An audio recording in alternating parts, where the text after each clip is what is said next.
Bienvenue à la médiathèque de la Maison méditerranéenne des sciences de l'homme d'Aix-en-Provence pour cette nouvelle séance du cycle Livre Imam, qui est donc un cycle d'entretien organisé par l'IREMAM, l'Institut de recherche et d'études sur les mondes arabes et musulmans, qui est un laboratoire ici à Aix-en-Provence de l'Université Aix-Marseille et du CNRS.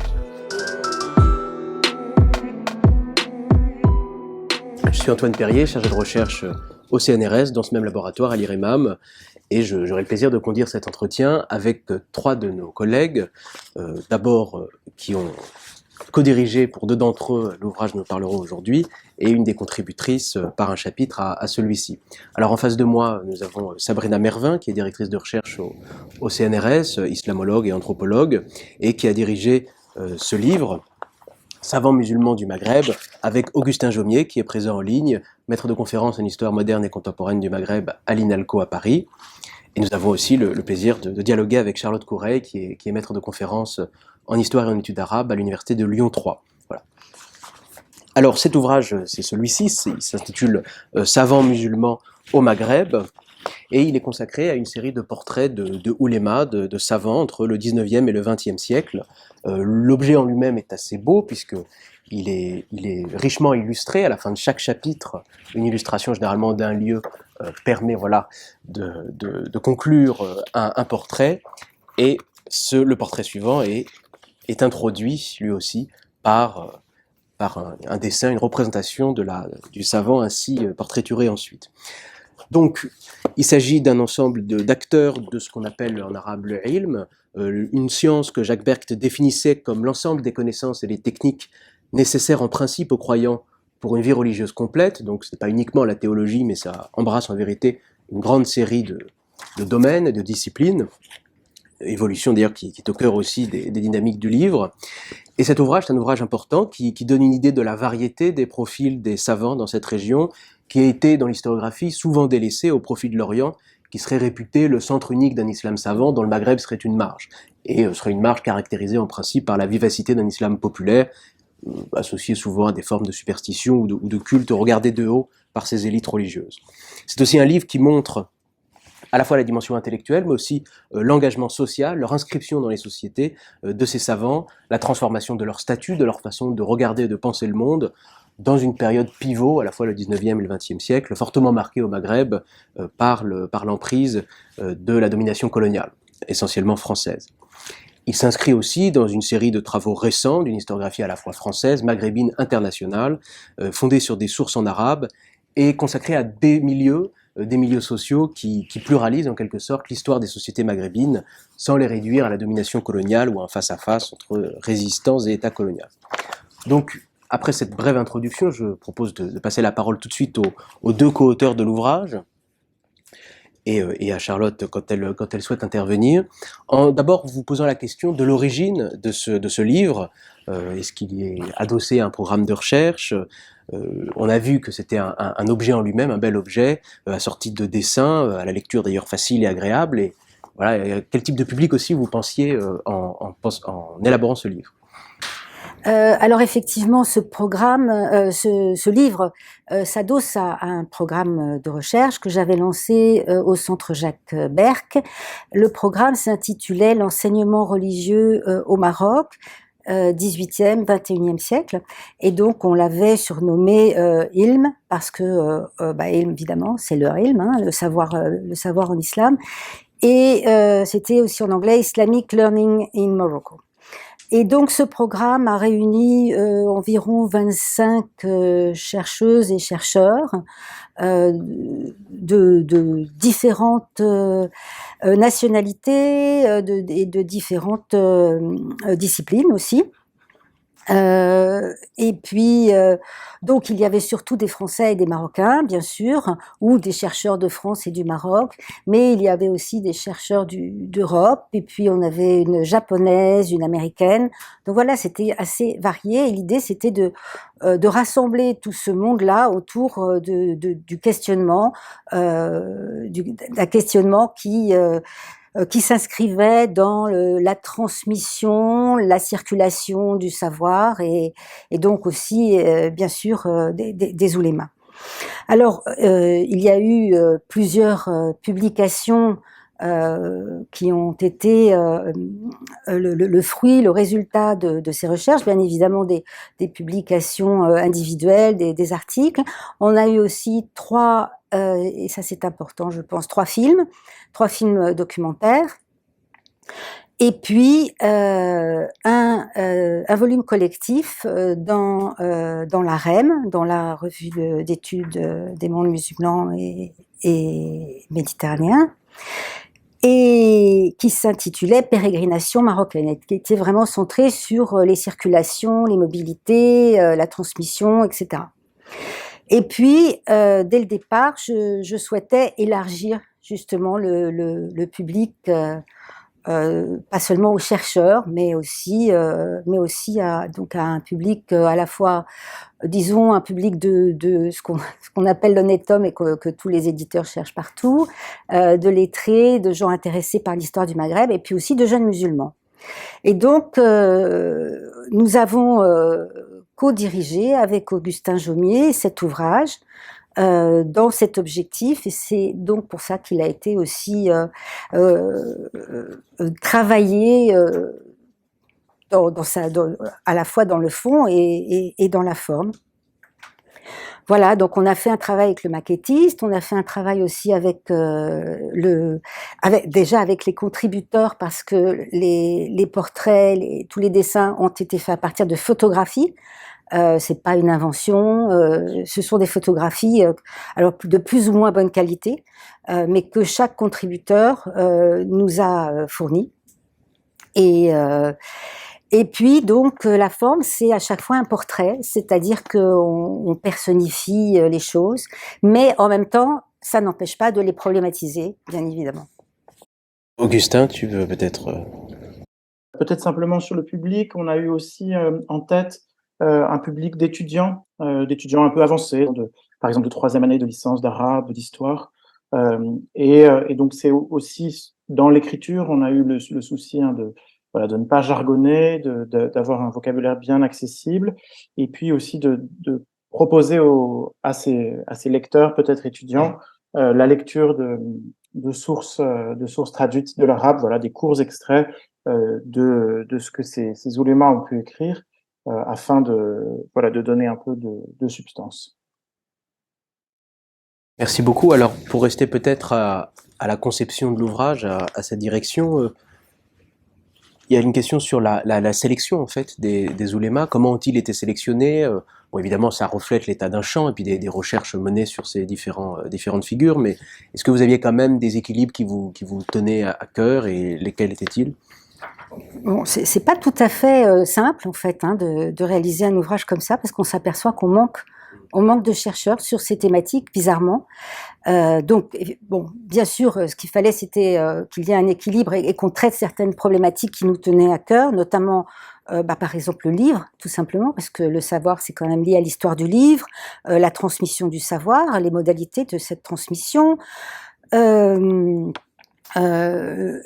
réformisme. On va en parler peut-être plus tard, le nationalisme, les oulémas face à l'État, le processus de l'entrée dans la modernisation, etc., et les impacts que ça a eu sur le champ intellectuel et religieux. Ensuite, bien sûr, il y a l'équilibre géographique, c'est-à-dire que bon, c'est le Maghreb, donc on part de l'Est avec Sanoussi, et on va jusqu'à l'ouest, jusqu'à l'extrême ouest avec le Maroc, et puis aussi la Mauritanie. Un équilibre entre le rural et l'urbain, le nomade et le sédentaire. On parle d'école nomade, par exemple, avec Abdelwadoud Oulcher. Ensuite, l'équilibre, bien sûr, entre les périodes, puisqu'on parle du 19e siècle et on va jusqu'à nos jours, donc avec deux portraits sur des personnages qui sont nos contemporains, qui sont vivants. Et donc, en fait, avec cette périodisation, et on arrive finalement à retracer l'histoire des oulémas, retracer l'histoire intellectuelle et religieuse, et qui s'inscrit dans une histoire générale, bien sûr. Donc, ça la rappelle. Et là encore, sachant que notre public, on l'espère, va être aussi fait d'étudiants, c'est important. Alors bien sûr, on ne peut pas être exhaustif. On a des grands manques, donc on le sait et on l'assume. De toute façon, on n'a pas le choix. Par exemple, Mokhtar Soussi n'est pas là. Voilà, le grand savant Mokhtar Soussi du Souss, donc marocain, qui est mort en 1963. Il ne fait pas partie, non pas des sélectionnés, mais de ceux pour lesquels on a pu avoir une contribution. Évidemment, les parcours, enfin les histoires, enfin, et le côté représentatif de quelque chose et comment tous ces portraits peuvent être complémentaires. Tout ça nous a bien sûr beaucoup intéressés. Alors, quant à l'équilibre homme-femme, on s'en doute, il n'y est pas, hein, c'est pas la peine de le chercher, mais nous terminons par le portrait d'une femme, Aïcha Al-Hajami, qui est marocaine, et c'est un peu un pari, comme un pari sur l'avenir. Donc on commence avec un fondateur qui est Sanoussi, un fondateur de Zawiya et d'ordre, enfin voilà, il est à l'origine, disons, d'un ordre soufi, et puis on termine par une femme. Augustin, est-ce que tu sais ajouter quelque chose sur Oui, la sélection? peut-être un tout petit mot sur le fait aussi que ces savants musulmans du Maghreb au Maghreb débordent un peu aussi sur l'Europe.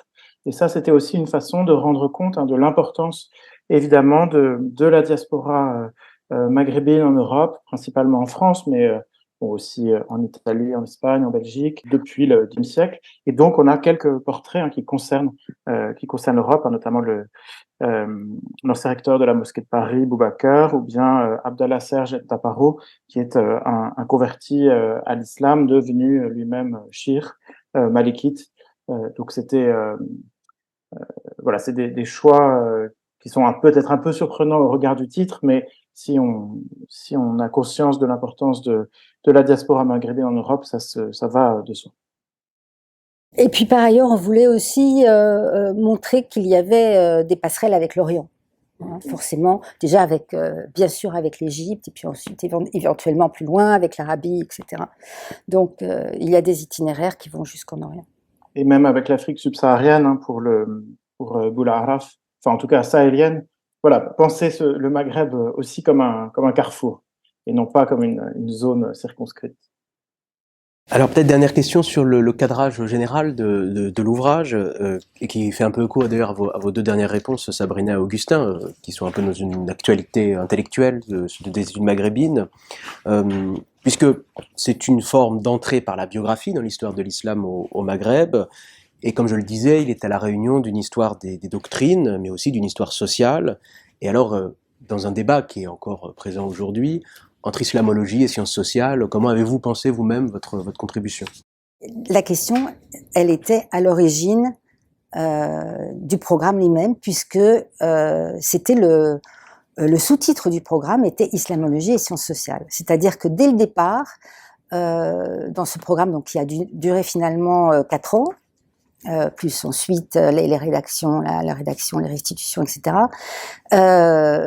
L'objectif était de réunir des chercheurs autour d'une même thématique qui est très porteuse, hein, évidemment, pour parler d'islamologie et de sciences sociales, et de les mettre en dialogue, de mettre les approches en dialogue, et de mettre aussi les chercheurs en dialogue, et puis de les faire surtout travailler et échanger ensemble.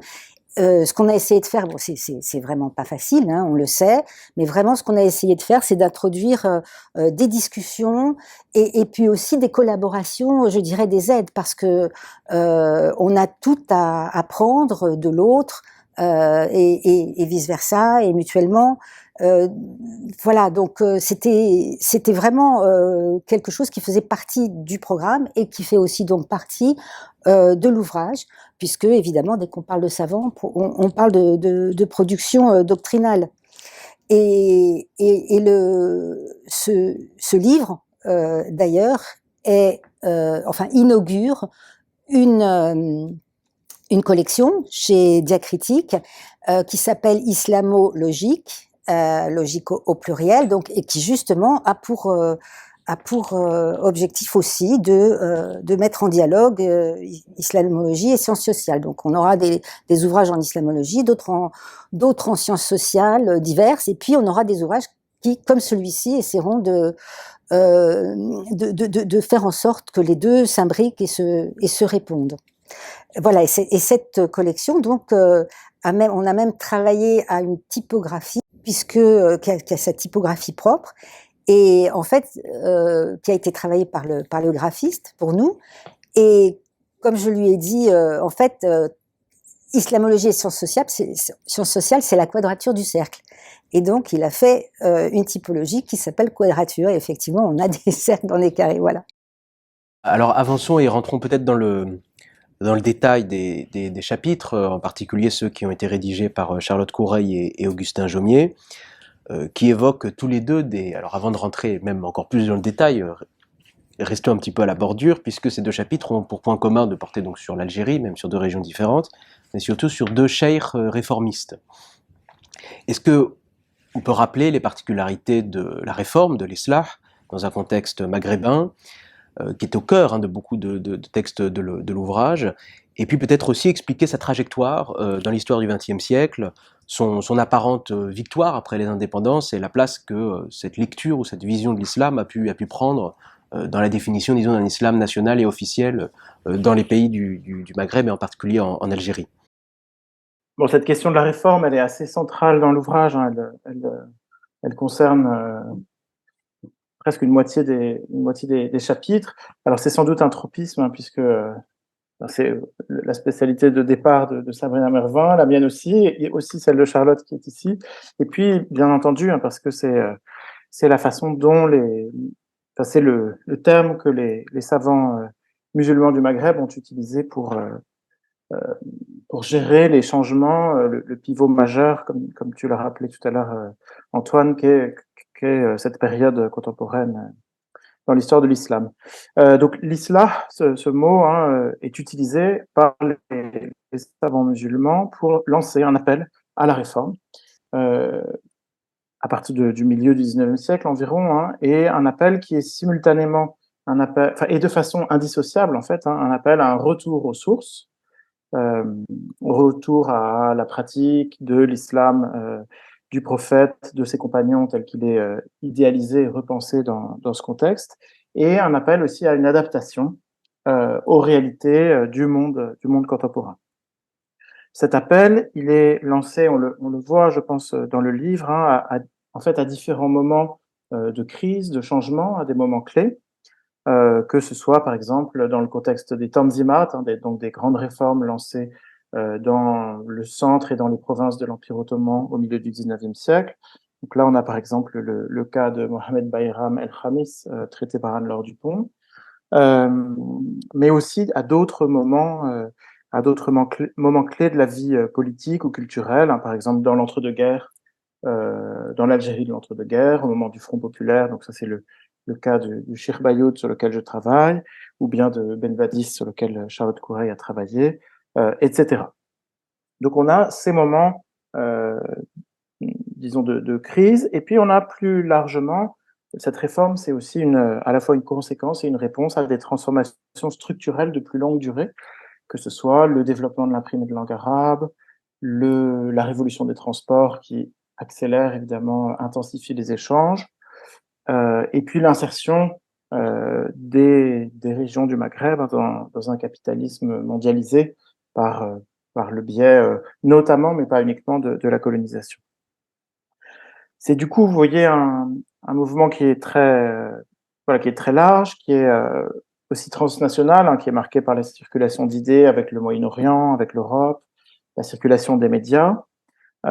Et c'est pas forcément évident de discerner toujours des particularités maghrébines.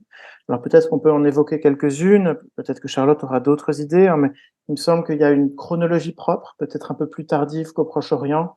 Alors avec un gradient est-ouest, hein, disons que la Tunisie est touchée en premier par ce phénomène, mais l'Algérie et le Maroc, à mon avis, pas avant les années 1880. Il y a sans doute aussi un poids très fort du contexte colonial. Alors là, c'est notamment dû à la précocité et à la force et à la violence, hein, de la conquête coloniale en Algérie. Mais je pense aussi que plus que cela, c'est aussi le dialogue le dialogue et la confrontation avec la culture française, avec l'orientalisme de langue française, pardon. Avec aussi là un contexte de répression très fort du réformisme dans le cas de l'Algérie. Et puis peut-être aussi d'autres spécificités propres au Maghreb, qui sont l'intensité des luttes contre le culte des saints et les pratiques liées au culte des saints, le rôle très central du réformisme dans la construction disons, des nationalismes, hein, des grammaires de la résistance, et peut-être aussi du coup aussi sa centralité dans la mémoire des nationalismes, que ce soit tunisiens peut-être moins, mais surtout marocains et algériens. Oui, merci Augustin. Je pensais aussi peut-être aux questions de formation et de transmission du savoir, justement, avec l'intégration. Donc, moi, mon chapitre, il porte sur Ben Badis dans cet ouvrage collectif, et la façon dont, effectivement, les salles de classe sont organisées, dont on intègre des matières profanes au sein d'une formation islamique. Et ça aussi, certainement, ça contribue à ces évolutions-là. Alors, c'est pas non plus propre au Maghreb, mais par contre, c'est important à comprendre pour saisir les évolutions, en fait, de la période.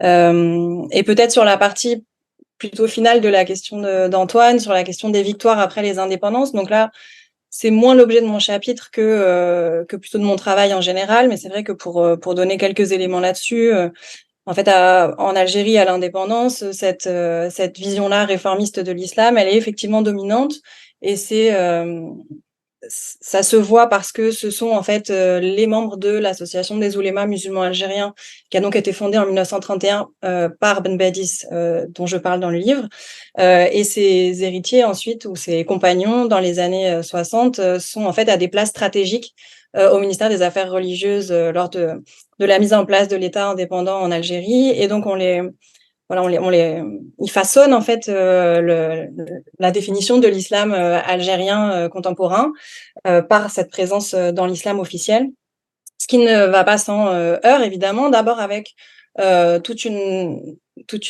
partie des savants religieux qui ne sont pas formés par l'association des oulémas, qui ne sont pas partisans de cette association et qui se réclament d'un islam dit traditionnel, qui ont été formés dans les zawiyas soufis, et qui, dans certaines enquêtes qui ont été faites, notamment dans les milieux éducatifs, ne se retrouvent pas en fait dans les propositions qui sont faites à l'indépendance. Et de l'autre côté du spectre, en fait, dans les limites également, puisque c'était une partie de la question, on a certains qui dépassent en fait cette vision-là réformiste et qui essayent, eux, de questionner même cette position-là, qui elle-même questionnait les positions précédentes, donc qui essayent de revoir un peu les questions d'orthodoxie, les questions de légitimité aussi des savants religieux dans l'Algérie contemporaine. Augustin, Sabrina voulait peut-être ajouter Oui, un mot. Oui, une petite remarque complémentaire au sujet de cette question du réformisme, c'est que la question des femmes, justement, qui a été traitée, abordée par les réformistes, est présente dans ce livre avec un chapitre d'Edith Terem sur Mohamed El-Hajjoui, donc qui est un alem de Fès et qui a beaucoup écrit sur la nécessité d'éduquer les femmes dans la mesure où elles sont les mères des croyants, elles doivent pouvoir les éduquer ensuite et donc être elles-mêmes correctement formées. Il y a la question du voile, etc. Et donc c'est bien évidemment on a pensé aussi à cette question. Oui, alors on aura l'occasion de revenir, puisqu'on parle de Hajjoui, sur le rôle qu'ont joué ces savants vis-à-vis des autorités coloniales, parce que Hajjoui a été ministre sous le protectorat. Juste avant cela, parce que ça aussi c'est un élément qui est revenu beaucoup dans vos réponses, ce qui est frappant en étudiant ces différents savants, c'est que, à l'image d'ailleurs des deux cheikhs, objets de vos deux chapitres, ils sont à la fois caractérisés par un ancrage territorial assez fort, dans le constantinois pour Ibn Badis, dans le Mzab pour Bayoud, tout en étant connectés, et cela depuis longtemps, à des réseaux savants de portée internationale. On a parlé de l'Afrique, du Moyen-Orient, de l'Europe. La question, c'est comment, à partir de ces acteurs finalement connectés, comme on dit maintenant en histoire, il est possible d'articuler les différentes échelles finalement de ces hommes entre cet ancrage très local et puis cette inscription dans un espace savant plus large. Oui, sur le rapport entre les différentes échelles locales, disons régionales et puis transnationales, enfin nationales et puis transnationales. Effectivement, pour Ben Badis, on a ce point de départ qui est Constantine, avec déjà le début de son enseignement, puis la mise en place d'un réseau en fait de savants, mais qui passe dès le départ, c'est-à-dire avant même qu'ils reviennent et que la question de l'association, la création d'une association émerge. On a déjà en fait la naissance par les réseaux transnationaux, puisque c'est le voyage vers la Mecque et toutes les étapes obligatoires en fait à cette époque-là sur le chemin, et qui font partie de la formation en fait du Talab al-Ilm. Et donc les rencontres entre Algériens se font aussi dans ce parcours-là. Donc ce sont potentiellement des savants qui ne se seraient peut-être pas rencontrés en Algérie, mais qui, par le séjour en Syrie, le séjour en Égypte ou à la Mecque, peuvent échanger sur la situation de l'Algérie. Il y a un autre élément de ces circulations-là qui me paraît important, c'est les correspondances et puis les échanges par voie de presse aussi entre les différents savants. Et il y a à la fois le fait d'aller chercher chez des maîtres une formation complémentaire, et ça va dans le cadre de ce que je présentais auparavant, mais aussi en fait le fait de chercher face à la colonisation, pour l'Algérie, c'est très très frappant, des solutions d'autres savants qui ont trouvé des façons de faire, de militer, d'être actifs en fait, et de former dans ce contexte-là. Et donc là, je crois qu'il y a beaucoup d'échanges qui se font déjà avant même la fondation de l'association dans ce contexte-là. Et après, une fois l'association créée, ça fait partie en fait aussi de ses missions. Et donc là, ça traverse la période disons, de rayonnement de Ben Badis, qui est jusqu'à sa mort en 1940, mais ça se poursuit surtout après, et les relations avec le Machrek sont très très fortes, notamment dans les années 50, qui est aussi le moment du déclenchement de la guerre d'indépendance. Donc c'est vrai que cette différence d'échelle, elle est en fait vraiment intrinsèque à ces réseaux de savants. Elle est d'autant plus intrinsèque qu'elle est ancrée aussi dans leur représentation, c'est-à-dire que ces savants appartiennent à des communautés locales, mais se projettent aussi euh, et d'ailleurs élabore ces définitions à l'époque contemporaine. Hein. Ils se projettent dans une communauté, dans une umma musulmane plus large à laquelle ils se sentent appartenir. Ils se projettent aussi de l'échelle locale dans une communauté nationale, une patrie, hein, le Watan, éventuellement aussi dans une ère régionale, hein, puisque la question d'un grand Maghreb est très importante, hein, notamment dans les années 30, 40, 50. Et du coup, cette question des échelles, hein, elle est aussi pensée, et puis en même temps, elle se fonde sur des réseaux, alors dont Charlotte a donné déjà une bonne idée, hein, mais qui dit réseau dit flux, donc c'est des flux des médias, hein, de la presse, de la correspondance, des flux financiers aussi. Hein, c'est souvent ce qui permet la circulation, c'est aussi les liens avec des commerçants, avec des industriels qui financent, enfin surtout des commerçants qui financent ces circulations, des flux de personnes, hein, de pèlerins, d'étudiants, et puis des lieux nodaux, hein, dans ces réseaux, que sont par exemple, alors qui sont parfois hérités, hein, de périodes antérieures, mais donc des waqf, qui permettent d'accueillir des pèlerins, d'accueillir des commerçants, des étudiants dans les grandes villes. Donc, par exemple, à Tunis, à côté de la Zaytouna, où vont se retrouver des étudiants marocains, algériens, de la même façon au Caire, à côté de l'Azhar. Mais ça peut être aussi des, des nœuds plus, voilà, issus aussi des transformations du monde contemporain. Ça va être une imprimerie, une association, une école. Et donc tout ça, c'est ce qui permet ces circulations. Et j'ajouterais que au-delà du cas de Ben Badis ou bien au-delà du cas des Ibadites que je traite à travers Bayoud, beaucoup d'autres chapitres sont concernés. On peut penser au cas passionnant de Ahmed Boula Araf, dont les réseaux, voilà, c'est un libraire de Tombouctou, un libraire, un collectionneur, un bibliophile de Tombouctou, et qui a des réseaux qui vont jusqu'à Beyrouth, jusqu'à la Mecque et à Médine, et qui fait copier, qui acquiert des manuscrits dans l'ensemble du monde musulman. On peut penser aussi évidemment à l'importance de la projection en Europe. Par exemple, l'association des oulémas musulmans algériens, sur lequel Charlotte a beaucoup écrit, hein, a un rôle d'encadrement de la diaspora algérienne en France dans les années 30, 40, jusque dans les années 50. Elle remplit un rôle important. On peut penser aussi, alors ça fait partie des blancs de livre, hein, mais à la projection très précoce de la confrérie alaouia dès les années 30 en Europe, qui se fait davantage aussi à travers des figures de convertis célèbres. Merci beaucoup. Oui, d'ailleurs, on voit bien à travers votre réponse, hein, les waqf, la correspondance, les récits de voyage rihla, les imprimeries, toute la diversité des sources aussi, sur lesquelles on s'étendra pas, mais que laissent en particulier ces savants et des sources en arabe pour l'histoire du Maghreb contemporain. Alors, je propose que dans cette dernière séquence, nous entamions nous posions quelques jalons chronologiques pour nos auditeurs, en commençant d'abord, même si le livre en fait lui plus en amont, par la période coloniale, bon, qui est précoce de toute façon en Algérie, puisque on peut dire, et on le voit parfois dans l'ouvrage, que ces oulémas ont été décrits par l'historiographie comme des intermédiaires des autorités coloniales, au mieux placés en quelque sorte dans une position de retrait et d'indifférence vis-à-vis de la chose politique, ou au pire proches conseillers, voire soutiens des autorités coloniales.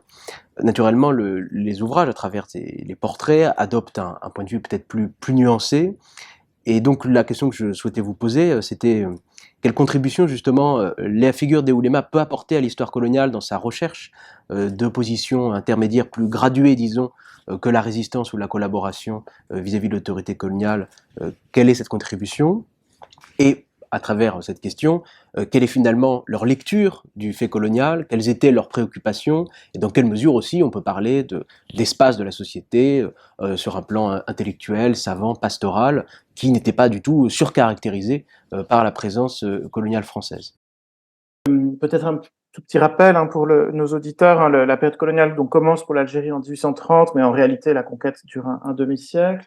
La Tunisie passe sous protectorat français au début des années 1880, le Maroc en 1912 et la Libye juste avant, enfin 1911-1912, dans la guerre italo-turque.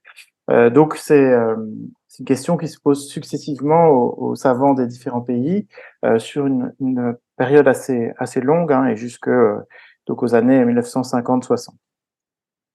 En effet, disons l'histoire religieuse permet de nuancer de façon assez riche et intéressante, hein, des historiographies nationalistes qui pendant longtemps ont mis en exergue soit des figures, voilà, de façon un peu manichéenne, des figures de collaborateurs d'une part, et de l'autre des figures de héros de la lutte anticoloniale.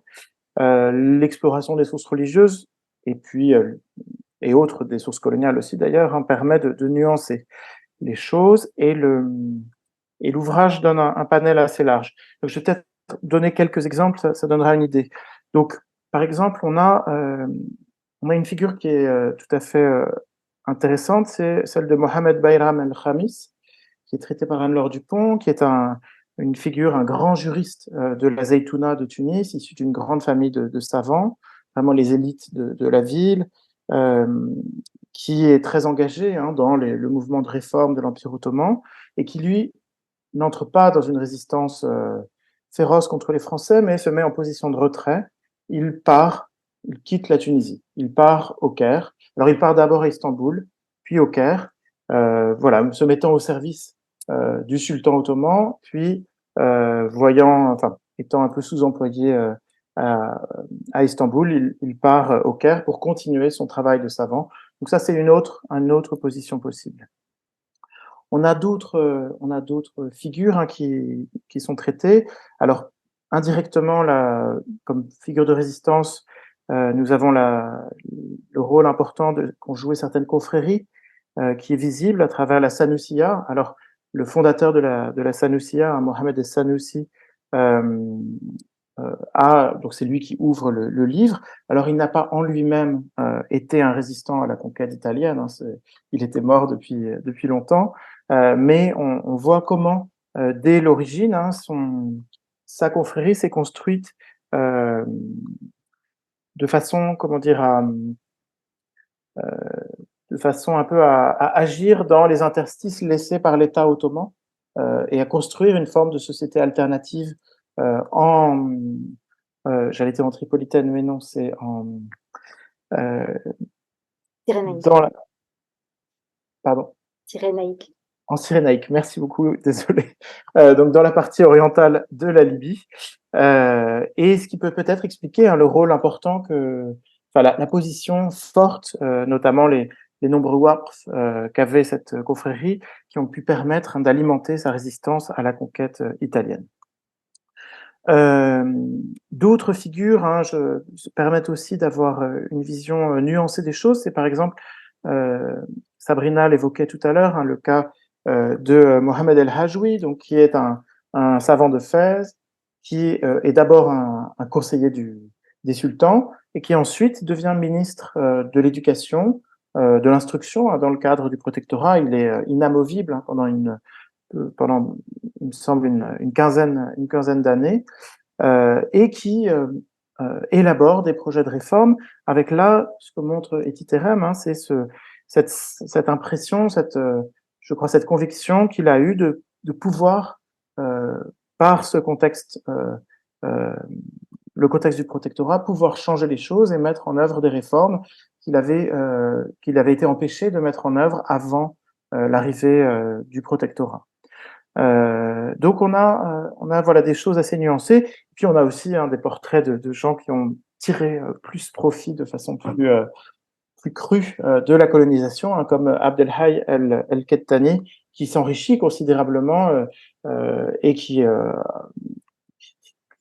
une grande emprise sur certains pans de la société marocaine, grâce aussi à la présence des Français qu'il soutient. Donc voilà, un éventail extrêmement large. Et disons que l'histoire religieuse, l'histoire des oulémas permet de cette façon de nuancer la vision qu'on a d'une société coloniale, soit complètement transition, soit là on voit différentes visions, notamment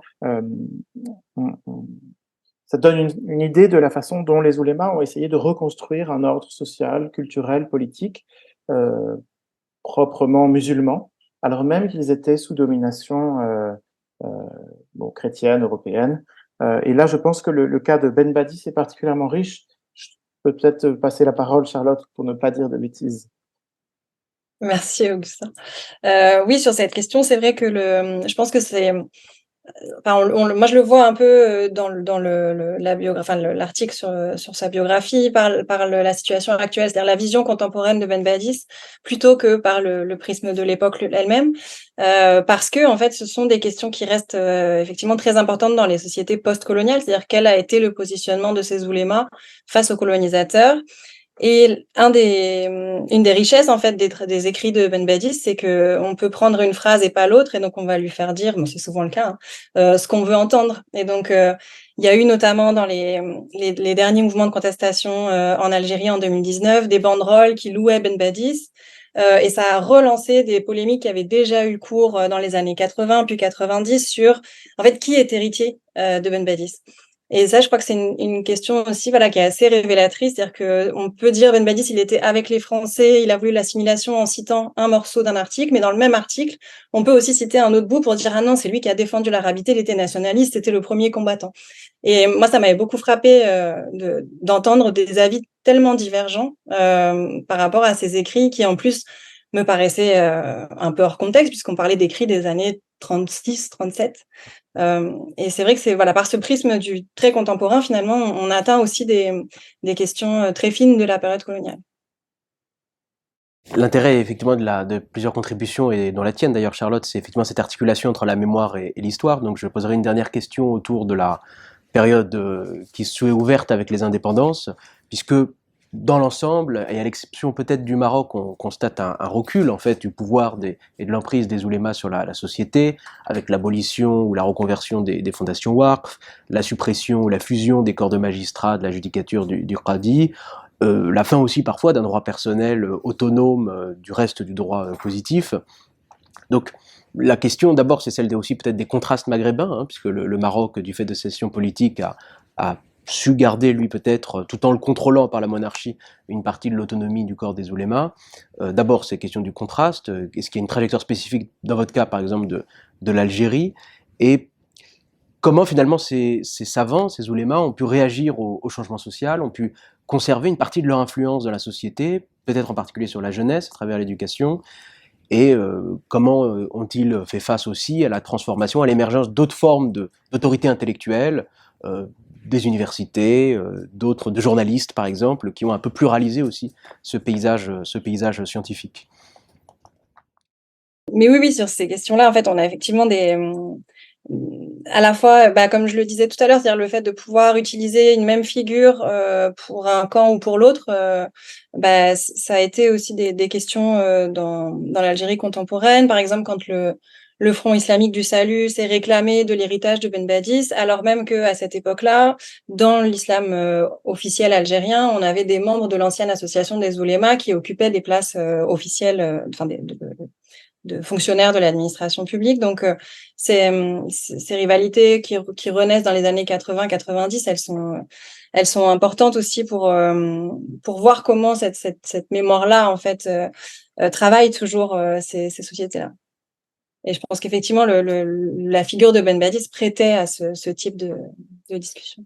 Ce qui est, je pense, intéressant, c'est de rappeler, donc en effet, Antoine, tu as raison, hein, le Maroc a une trajectoire un peu particulière en termes euh, voilà, disons, de sécularisation, pour utiliser un gros mot sur lequel il faudrait parler plus longtemps. Mais voilà, en Tunisie, hein, les institutions religieuses sont en bonne partie, juridiques notamment, sont en bonne partie démantelées ou bien passent sous le contrôle de l'État dès 1956-57, hein, juste à l'indépendance.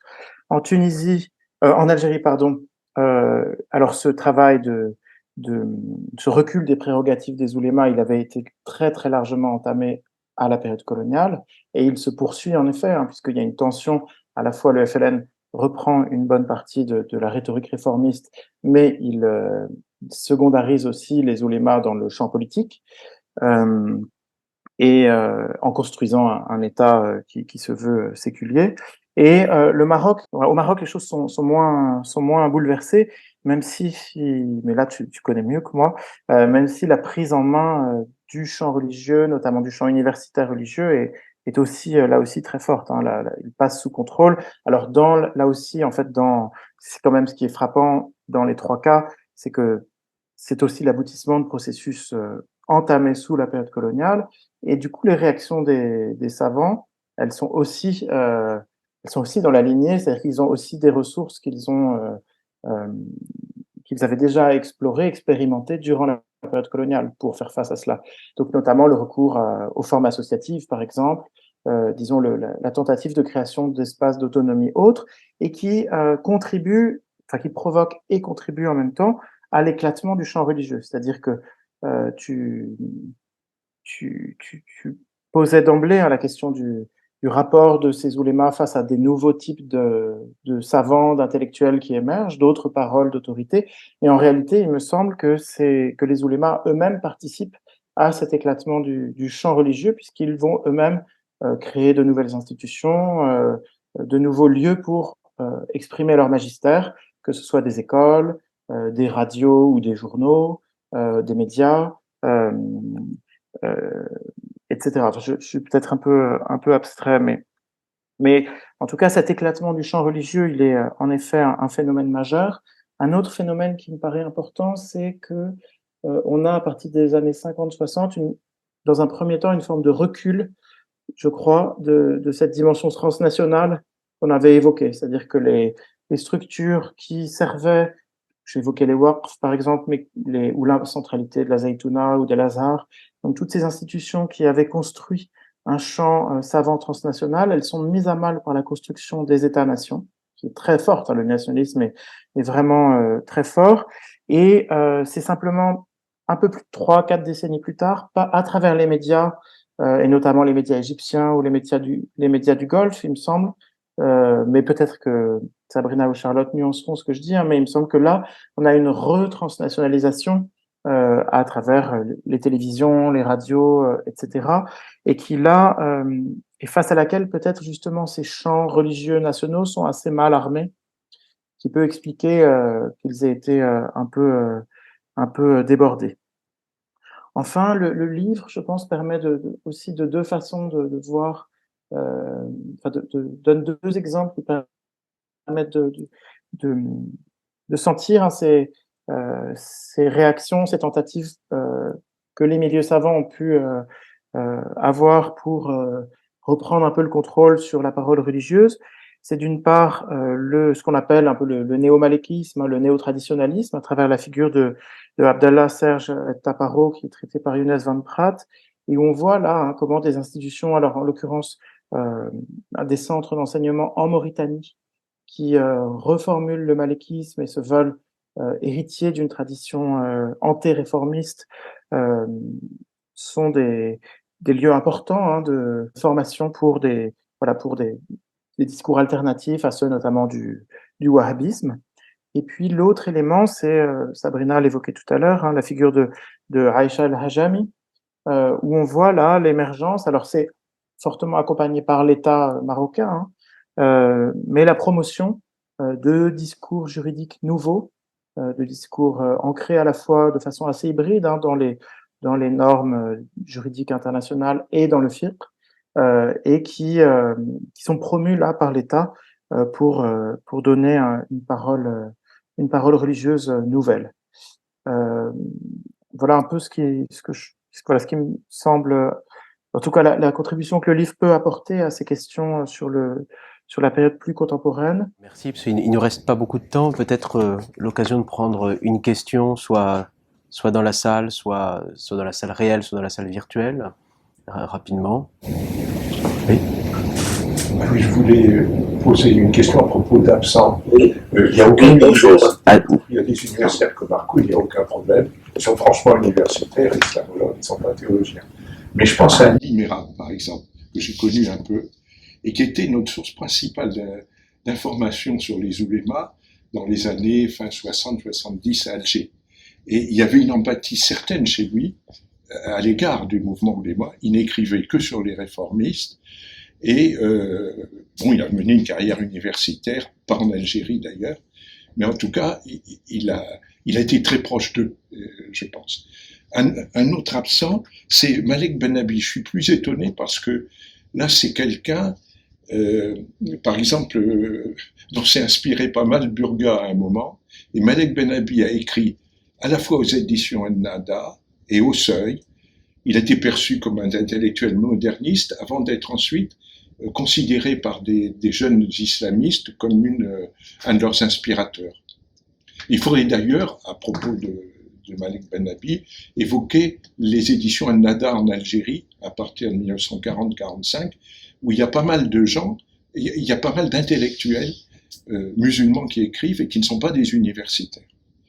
Et puis une troisième personne, mais je connais moins bien, enfin je connais bien son petit-fils qui est Yahya Ben Achour, et il m'a dit tout ce qu'il devait à son grand-père, qui était à la fois un intellectuel, un homme politique, et qui a monté une bibliothèque de manuscrits arabes absolument phénoménale chez eux. C'était un grand intellectuel d'une certaine façon aussi. Alors voilà, 3 absents, il peut y en avoir d'autres. Peut-être une référence à Abdelkader aurait été intéressante. Oui, merci. C'est des points avec lesquels on ne peut qu'être d'accord, hein, et ça reflète ce qu'évoquait Sabrina Mervin tout à l'heure, hein, la difficulté de trouver des contributeurs pour tout. Et puis, un livre qui, de toute façon, ne peut pas viser l'exhaustivité. Mais je vous remercie. Les figures de Merad et Ben Nabi, notamment, elles sont vraiment intéressantes parce que on a là justement des figures hybrides, hein, à cheval entre le alim et l'intellectuel. Alors, dans un cas, un universitaire et dans l'autre, une figure d'intellectuel public. Et c'est vrai qu'ils auraient eu toute leur place, mais comme beaucoup d'autres. Et de la même façon, hein, pour Tahar Ben Achour, alors Tahar Ben Achour, on a longuement cherché, on a essayé, on n'a pas réussi à avoir de contributeurs, mais on a essayé, voilà, à travers Bayram El-Khamis ou bien à travers les réflexions de Hajwi sur les femmes, d'aborder les thématiques qu'il aurait permis que sa figure aurait aussi permis d'aborder. Merci beaucoup. Bon, nous remercions vraiment très, très chaleureusement nos trois collègues qui ont accepté de venir parler de ce livre, donc Savants musulmans du Maghreb, qui est publié en ce moment aux éditions Diacritique, qui est une édition du Marseillaise.